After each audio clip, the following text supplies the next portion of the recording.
કરોડોના ખર્ચે બનેલા ડભોઈ તાલુકાના શિરોલા હાઈવે પર ભયંકર બેદરકારી, શોલ્ડર અને માર્કિંગના અભાવે વાહન ચાલકોની જિંદગી જોખમમાં.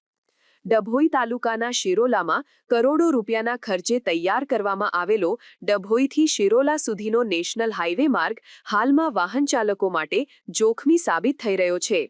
રોડનું નિર્માણ કાર્ય પૂર્ણ થયા છતાં કોન્ટ્રાક્ટર અને અધિકારીઓની બેદરકારીને કારણે સલામતીના પાયાના કામો બાકી રાખવામાં આવ્યા છે, જેના કારણે જનતાને મુશ્કેલીનો સામનો કરવો પડી રહ્યો છે.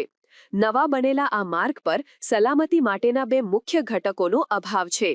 કોન્ટ્રાક્ટર દ્વારા રોડની બંને બાજુએ નિયમ મુજબ શોલ્ડર બનાવવામાં આવ્યું નથી.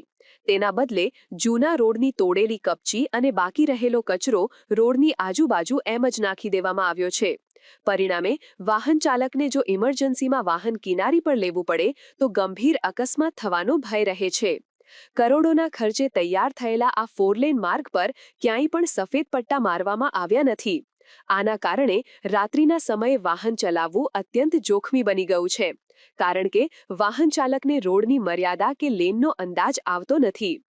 આ રસ્તો માત્ર ડભોઈ અને શિરોલાને જ નહીં, પરંતુ ચાણોદ, કરનાળી, પોઈચા, રાજપીપળા અને શિનોર જેવા મહત્વપૂર્ણ સ્થળોને જોડતો મુખ્ય માર્ગ છે.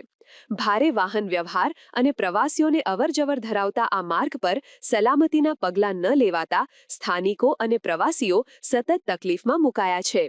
અધિકારી કોન્ટ્રાક્ટર બેદરકારીના કારણે શોલ્ડર અને માર્કિંગના અભાવે અકસ્માતની શક્યતાઓ અનેક ગણી વધી ગઈ છે.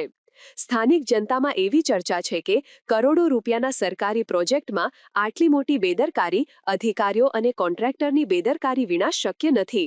ગુણવત્તાના નિયમોની ખુલ્લેઆમ અવગણના કરીને જનતાના પૈસાનો દુરુપયોગ કરવામાં આવ્યો છે, જેનો ભોગ નિર્દોષ વાહન ચાલકો બની રહ્યા છે.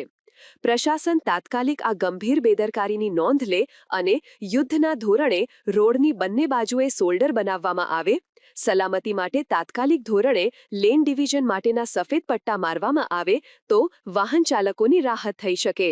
સમાચારની અવનવી અપડેટ જોતા રહો નિખરતા ગુજરાત ન્યૂઝ સાથે. નિખરતા ગુજરાત ન્યૂઝને લાઇક, શેર, સબસ્ક્રાઇબ કરો અને બેલ આઇકન દબાવીને સમાચારની ઝડપી માહિતી મેળવો.